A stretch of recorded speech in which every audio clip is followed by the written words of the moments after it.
The following podcast is brought to you by the Johners Podcasting Network, found exclusively at WrestlingWithJohners.com.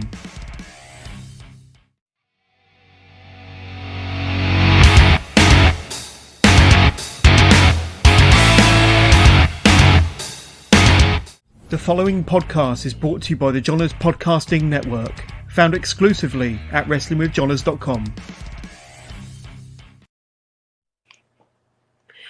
All right, everybody. Thank you for joining us here on Bucklebomb Entertainment Live.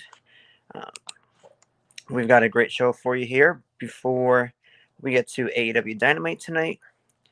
And big news, different news happening out of Dynamite tonight. Jim Ross will not be on commentary tonight. He is healing from his skin cancer treatments. Taking his place in the commentary chair, somebody you wouldn't quite expect. Hangman Adam Page, AEW World Champion. Really? Yeah. I didn't know that he was doing that. Well, we at Bucklebomb, we wish him a speedy recovery, JR. Get better, please. Yeah. The voice of our childhood. Yeah. Yeah. But I wasn't expecting the champ to take, well, maybe, you know what? Maybe it'll set up something because, I know something's going to happen with, Daniel Bryan. So. Yeah, it's definitely setting something up. We'll see. We shall see. I'm excited though. Multiple people. We'll see. Yeah. Well, because Bryan Danielson's facing Alan Angels from the Dark Order, so we shall see what happens. We shall see. How do you think Hangman will do? Well, you know what? I'm hoping there's going to be a new GIF because there was that GIF one where he was not paying attention and then he was told to look at the camera and he did that look. You remember that look? He was drinking. It's oh hey. Hey. I'm hoping for a new GIF from him or a meme.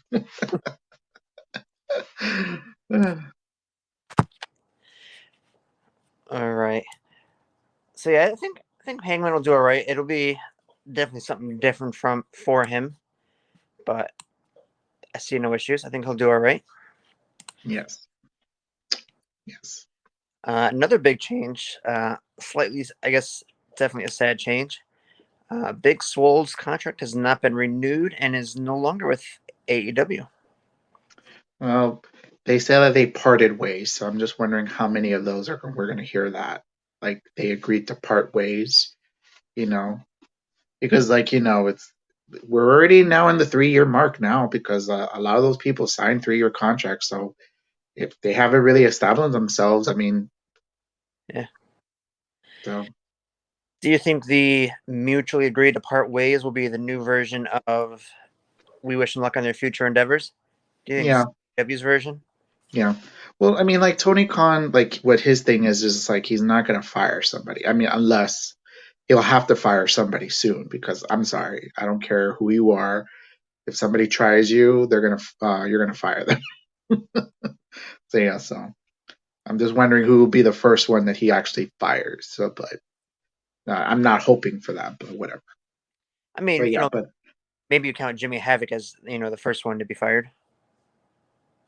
Yeah. You know what? Because of the speaking out movement, yeah, I think so. Mm-hmm. Yeah, he has a regular job now, so that's what I heard. He's quit wrestling altogether. Look at those people who got accused in the the Speak Out movement or Me Too movement from wrestling. A lot of them can't get jobs in wrestling anymore. Mm-hmm. Nope. It's booked, and then all of a sudden there's an internet uproar. Yeah. Well, yeah, but there are others that cleared their name in a little bit, but but yeah. So back with the whole mutual agreement type of thing. I'm thinking what Tony Khan probably going to do is probably tell them look, we have this happening, so wait a couple of months, maybe a couple of weeks, maybe I'll sign you again, so to establish something because he does have a lot of talent. So I don't know who he wants to keep, who he wants to stay, who wants to leave. I mean, maybe there's a few people that want to leave, to venture out, because like right now we have to see how 2022 is going to be like, like see if Ring of Honor is going to change, if it is going to come back, if it's not going to come back, if NWA is going to have more people, if Impact's going to sign more people, so we have to see. Yeah. Maybe it's a thing where, some of these wrestlers that get let go, hey, we'll bring you on as extra when we come to your town. Yeah, maybe that's it. I mean, and they also have Dark, so I mean, hey there, Tim. Hey, Tim. Uh-huh. Whatchamacallit? Yeah, like they do Dark like in Universal Studios, so I just don't get why. I mean, they could. I don't know if they could do like re-sign them as like a talent for Dark in a sense, so that way they can have like YouTube views, or I don't know. Oh. What's the guest appearance? Oh, is that your cat? My dog. Oh, your dog. Oh, I'm sorry. More like a cat, but. Oh.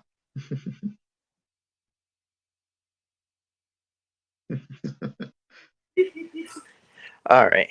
Do you expect Swole to move to WWE with Cedric, or do you think she moves on from wrestling completely? I don't know yet, because I don't know how Cedric is gonna do, because like I don't know how he's doing, Wait, hold on. Rude Brian, thank you very much. Yes, it's us too. Would you want to join us? You can join us if you would like. Working. All right, working. Well, he did cut a promo, which you guys gotta have to check out in the predictions. Oh wait. Oh no, she didn't.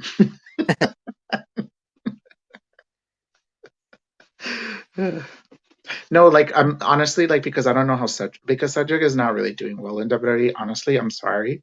I mean, I wish like he could do a lot better, but but we shall see. Yeah. I mean, she does have some health issues going on, so maybe that's why she's not doing it. Maybe she cuts back to a couple shows a year. Nothing too serious. Yeah, we shall see.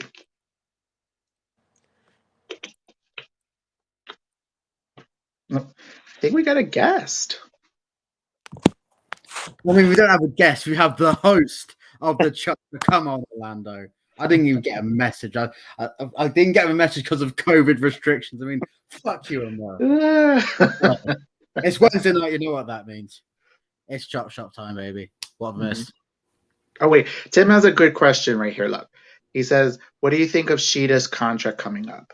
Well, I heard that she's going to Japan, so I don't know if it's has to do with her visa or something, or she has to do another promotion. I don't know.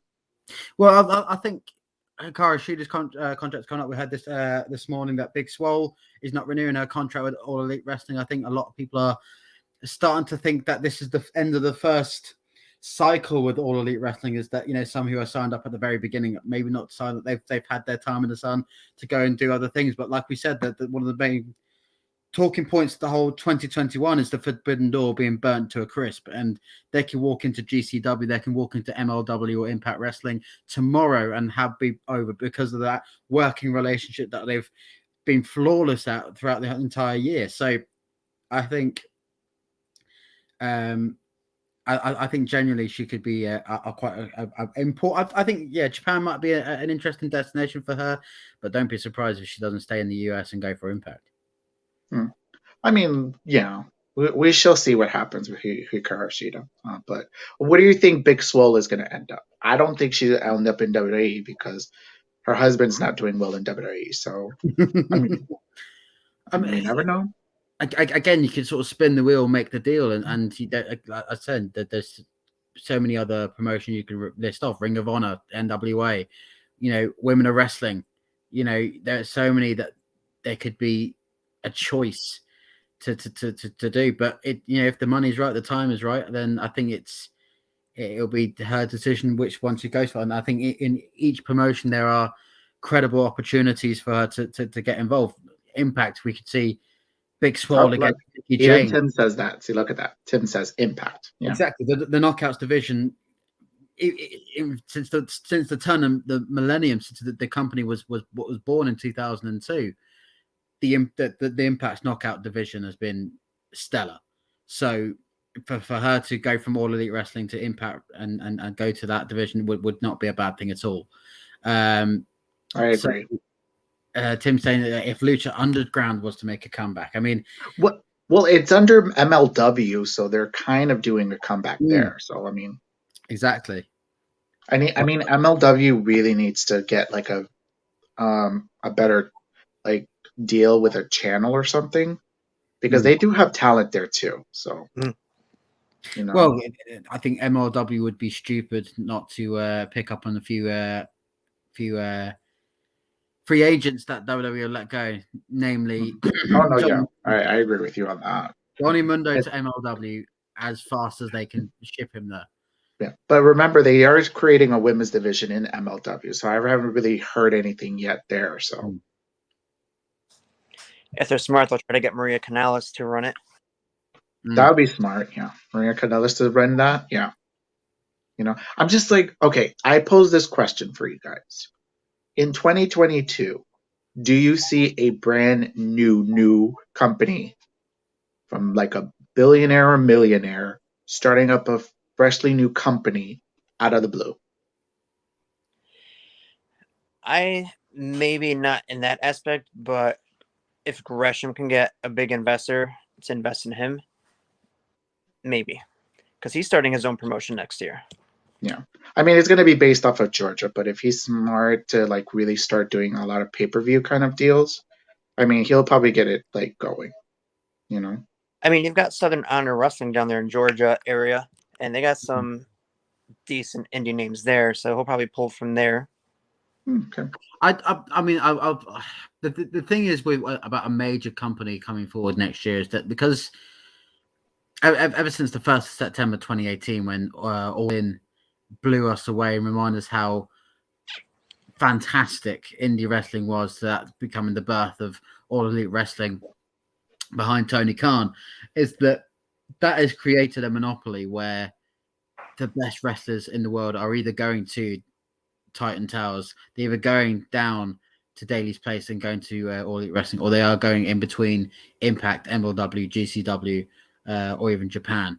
And for another billionaire to put their balls on the line and say, right, I want to make a major wrestling company, and this is the TV deal, and these are who I want to bring in, is becoming ever more difficult because they're all being tied down to these contracts. I mean, you know, if you're going to be starting a major company, you're going to be looking at AEW and taking the big name out of them. You'd be looking at the released WWE stars and trying to take one or two names out of those to try and make something of it and make it stick. So we'll see. Ooh, wait, look at this, Caleb. AEW Japan Wrestling. I mean, they are trying to get the Joshis and also a lot of the people from New Japan, so I wouldn't be surprised.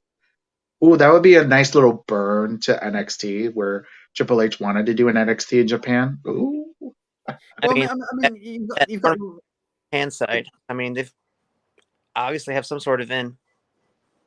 I think the working relationship between New Japan Strong and AEW has been rumored for a while, and obviously we've seen a fair few and New Japan wrestlers show up on All Elite and have a few matches here and there. So don't be surprised in 2022 that door doesn't get found. They're meant to be talking WWE here. This is not the space we're talking about other wrestling things. This is the chop shop for a reason. But you know what? We're also forgetting about AAA. AAA needs to get a like television deal too.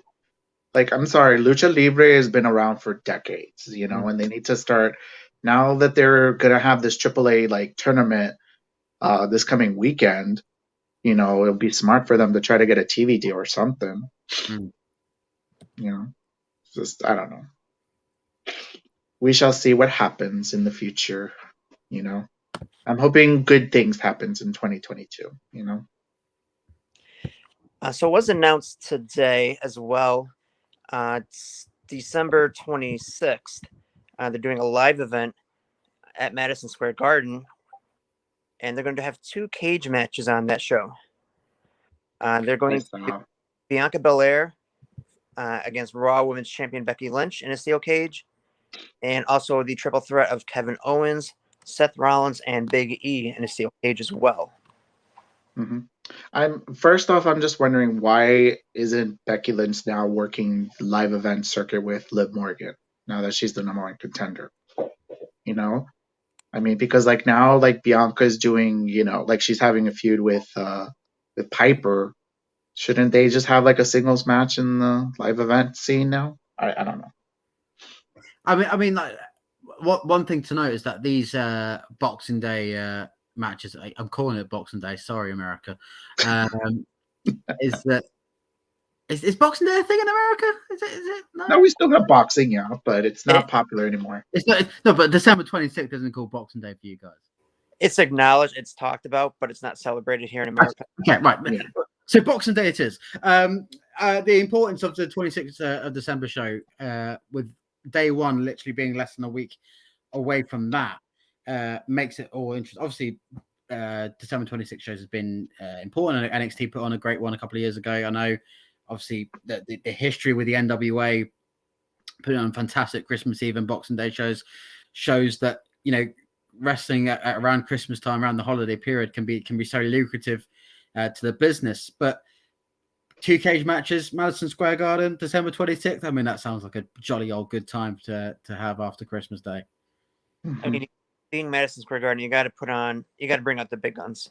Yeah. Exactly. Yeah, because there were reports are saying that this past Monday's Raw was not selling well, and they had to like put some people on upgraded seats. So I mean, let's. We spoke about that a few weeks ago. Is that they only sold, I think, 4,000 or 5,000 tickets, and they got desperate. They did 2 for 1. I think they did 3 for 1 at one point. But next week, AEW will be rolling into town, and they've already sold 8,000-9,000 tickets. Now, I think the proportion of that is that WWE only set up for about 8,000-9,000 capacity, whereas AEW have gone for 11,000-12,000 capacity. But the fact that they've sold way more tickets in proportion to what they're doing just shows the divide between the two companies, and how far forward AEW has come. We've sort of spoken about all year about the gap that AEW has pulled ahead. I mean, we've had, Double or Nothing, we've had All Out, and we've had Full Gear,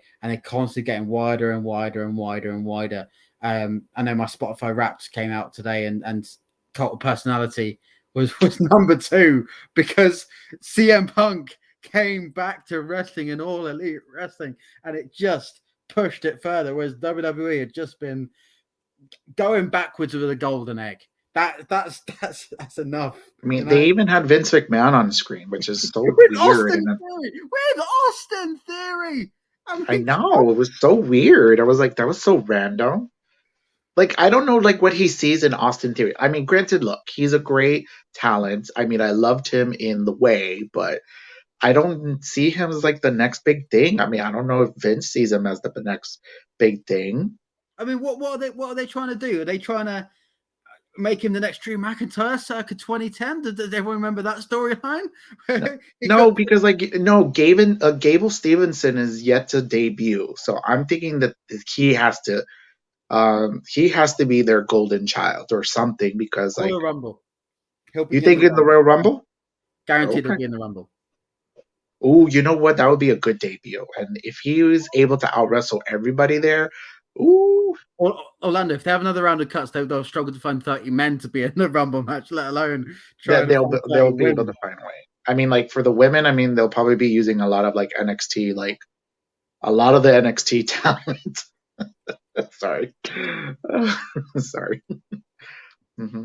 But for the men, I mean, like they'll probably have to use the tag teams, unfortunately, to try to fill up some spots. But we'll see. Nickelodeon announced something very interesting today. They're doing an hour-long treasure truck holiday gift winning competition next Wednesday, December 8th at 7:30 p.m. Interesting for 2 reasons. It's going to overlap with AEW Dynamite, and Xavier Woods is hosting. Oh, okay. Wow, he's adding a lot more hosting duties. Nice. Tell me how that's news.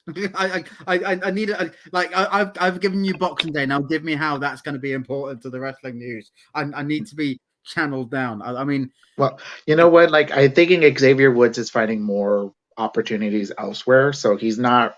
That's why he said in an interview, like, if they released him, he's all good. Like, look, he will be remembered because of the New Day. So he's had a good career. So, I mean, what he's doing with G4 is enough said. And even he spoke in an interview recently about, I think on a live stream when he found out about the latest round of cuts and he had to take a moment off air to really compose himself. That shows that, you know, if there's anybody in the roster at the moment that takes these kind of things to heart, it's Xavier Woods, because you know he's been there. Gosh, nearly. It's what he's been there a decade. Years. He's been there 10 years. It's been like at least 10 years for him, or going to 10 years. If you want anything as far as relevance, if you're a fan of Xavier Woods, you know he's been pushing to be revived his childhood favorite game show, Nick Arcade. He wants to be the host of the revival.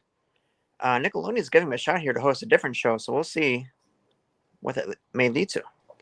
See, look, Xavier Wood is just now doing a lot of things that's post WWE. He's getting that ready because now what he's seeing, like with all these cuts, is it's like, okay, let me find myself something else before they try to fire me, you know, so that way I have some security, you know. So, do you think that'll make a dent in the demographics though, in the 18 to 49 or even lower than that?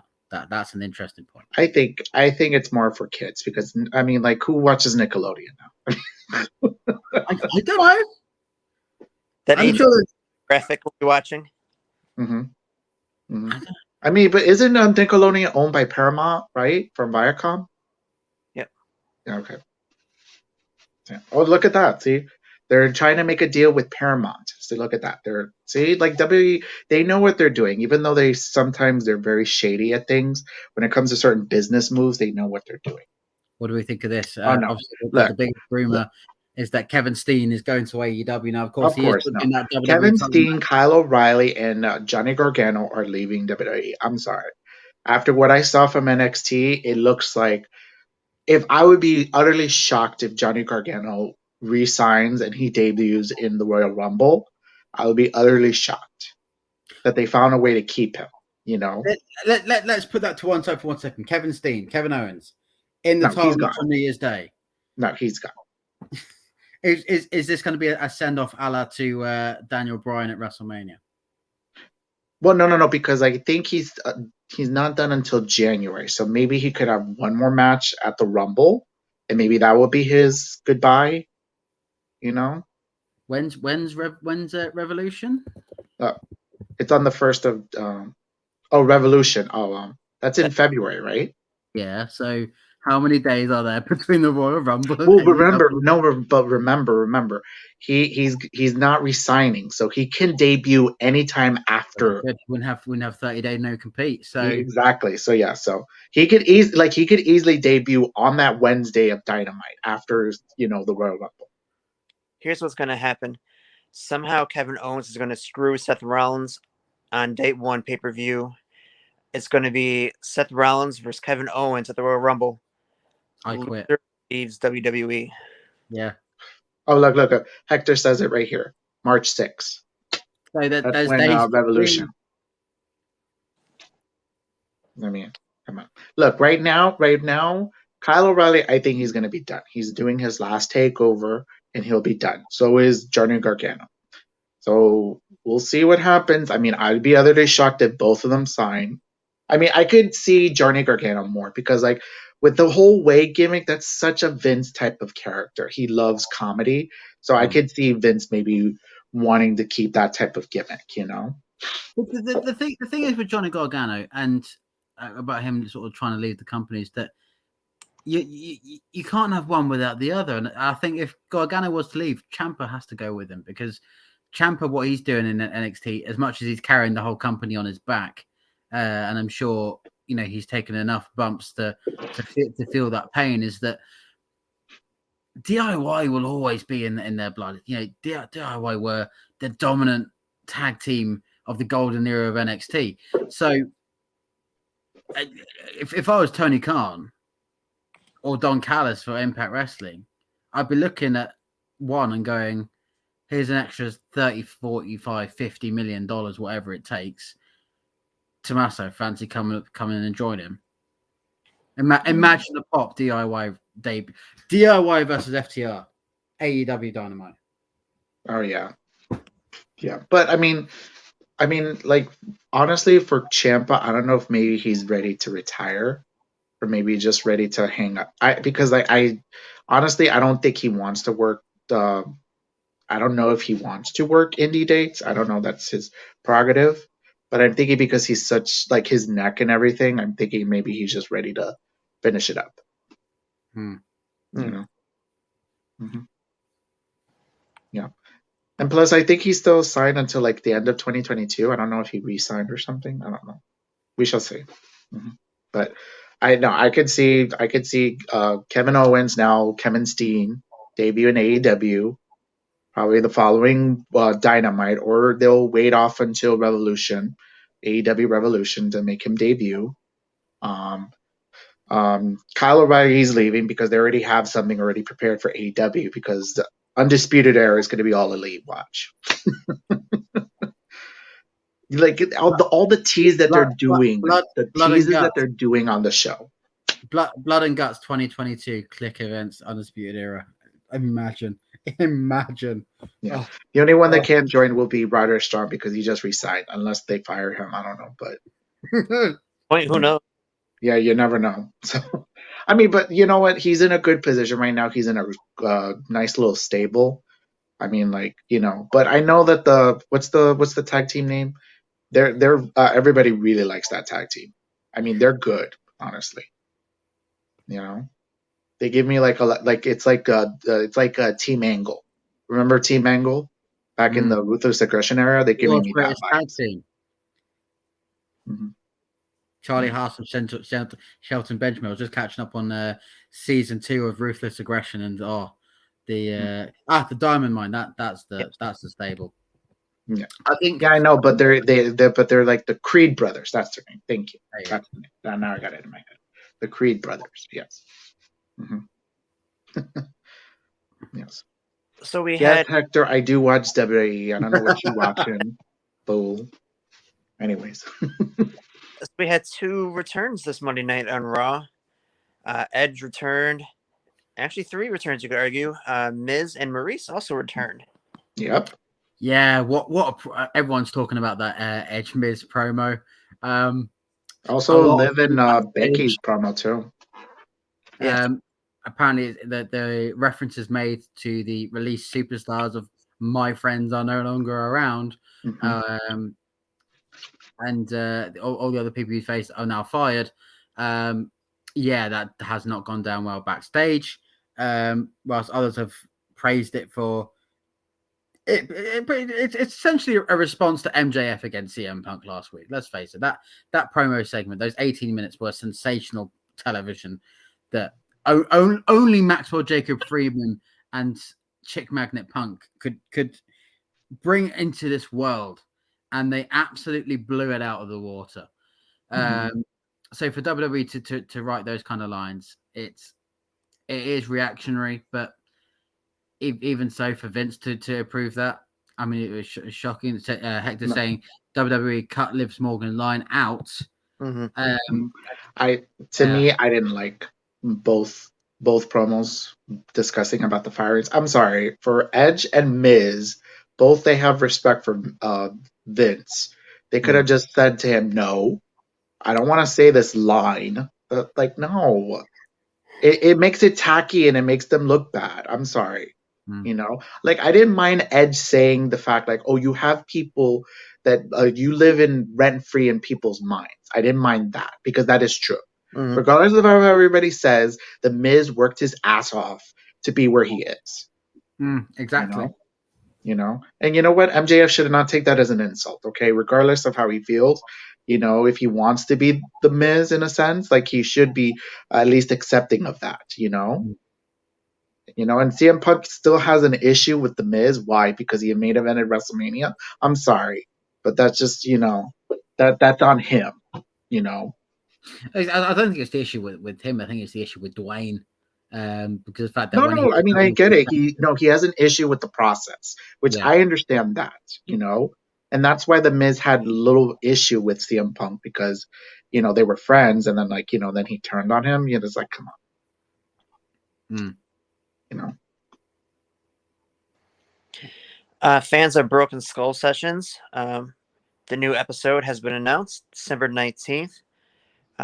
Wrestling legend Diamond Dallas Page. Diamond Cutter. Ooh, I can't wait just to hear what he says about the invasion angle, how he felt about it. I can't wait to see. They're going to talk about Jake the Snake and how he rehabbed Jake, back into sobriety. Of course, Got some interesting stories on that as well. The thing is with Yeah, Diamond of Dallas course. Page is that he doesn't get as much credit as he deserves. He's in the WWE Hall of Fame. He's done some amazing work with All Elite Wrestling. He gave the ring to MJF, which again gave him an almighty push as well. But most of all, what he's done with DDP Yoga globally is nothing sort of astonishing, and the amount of lives that he's saved. Have any of you tried his yoga? That shit is hard. I've given some of it a go. Not the best thing to start on a New Year diet. Yeah, exactly. You gotta lose a little weight or get your cardio up so that way you can do his yoga. Because Exactly. man, I felt it for a couple of days. I was like, holy crap. How many times did you try it though? Just the one? I did it once. Okay, leave me alone. Anyway. Orlando, your New Year's resolution has got to be go for day 2. Yeah, I know. It's on. It's on Amazon Prime. All of his videos. Ugh. I'll have to check that out. Yeah, it's under the workout section. So you know. Okay. Anyways. But yeah, Diamond Dallas Page should get a lot of respect for what he's done to help Jake the Snake and doing that yoga and stuff. So can't wait to hear about that. And another bit of good news, the March of Dimes announced that Stephanie McMahon was honored with the Corporate Leadership Award this year. So big congratulations to her. Oh, that's nice. I mean, welcome to the Queendom. That's I've again talking about Ruthless Aggression season 2, and I watched the episode about the first women's revolution, and hearing Steph McMahon talk about how she helped promote SmackDown as GM in 2002, 2003. God, it was that long ago. I mean, the thing is with Stephanie McMahon is that she's gone through so much as a character. Obviously, I think it was 22, 23 years ago around this week that she married Triple H when she was passed out in a car in a drive-through chapel in Las Vegas. And that gave us the McMahon-Helmsley storyline, which then obviously led to the Authority and I think everything else. But for what she's achieved outside of the ring, and again, for whatever percentage of the cut you want to give her to the Women's Revolution of 2015 and 2016, she has been able to promote WWE on a global stage and promote the women's image. So, yeah, fair play to her. I mean, she's had her moments.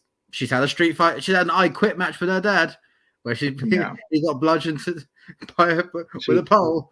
She has faced The Big Show, Brock Lesnar, A-Train in her time. I'm sorry.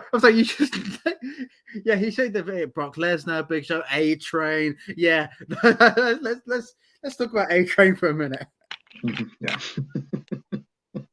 I mean, he's a trainer in NXT. He is a trainer in the Performance Center, so he's doing something right. I have all the respect in the world for Albert. Okay. Lord Tensai. Lord Tensai, there you go. Last bit of news, internet wrestling favorite, indie star, former Ring of Honor guy, Danhausen. Hey! A injury update. According to him, he said Danhausen's leg is starting to move regular style again. So he's on the up and up. He's getting ready. No timetable for any kind of return anywhere yet, but AEW 2022. That's Yes, what's gonna happen. please. Orange Cassidy, Danhausen, 60-minute Iron Yes. Man match. Like, no. You know what he should just do? He could just do promos, like do what like Britt Baker did. He should just do like little vignettes and promos and videos. Like sign him and let him do that until he's healed up. We just need him BTE. That's all. Yeah, that's it, exactly. Danhausen says hello to the elite, and he's very, very evil, and he would like to be part of the elite. Oh my god, they should put him in BTE. Has he been in BET? I have to see if he has. Not that he did a signing with MJF, but that wasn't part of BTE. Oh, okay. I believe. Oh my god, can you imagine MJF versus Danhausen and he like him screaming at him and then he's just like still with his normal voice. It's not even that. Silver and Reynolds tried to recruit Danhausen for Dark Order. For all we've discussed about what will be next for Ring of Honor after I think Final Battles this weekend or next, Danhausen is surely one of the biggest products that has to be picked up. It'd be such a shame if he is let go by the wayside, because the amount of effort and time that he invests into his character. I could watch Danhausen for days on end because he's that damn good at his character work and his comedy and his in-ring work is pretty good as well. So, he's got to go to a major company. It'd be a shame not to. Mm-hmm. Yeah, he's so marketable too. I mean, like I could just see him like in AEW shirts and stuff. Like he would fit so well. Very nice, very evil. Yes, exactly. He could just fit so well. I can Because I think you have quorky people, nice, so I mean, like it would be smart for them to add him.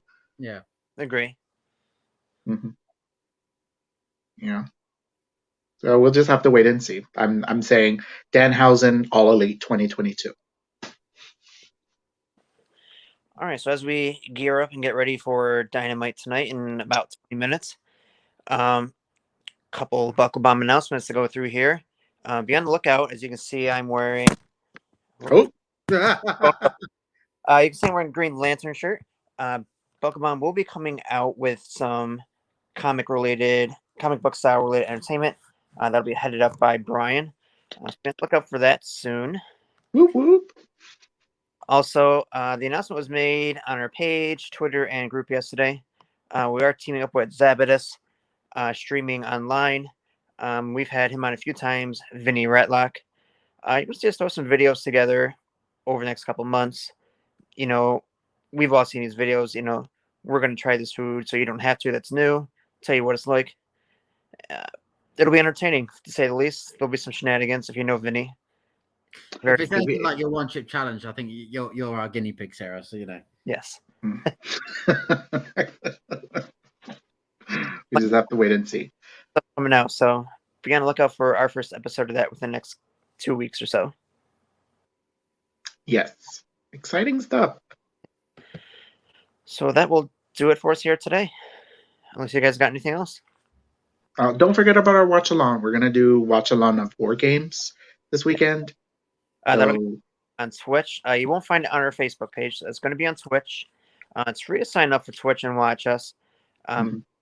We can't show War Games on the TV, but you get live reaction. Trust me. Yeah. You get to see our live reaction. It's like we're all watching in the same room together. Exactly. Which it's Bucklebomb Entertainment. We're going to do plenty of watch-alongs, especially for the pay-per-views and stuff. So it's going to be fun. Yes, it will be. Have a good night. Exciting. Take care, everybody. Bye.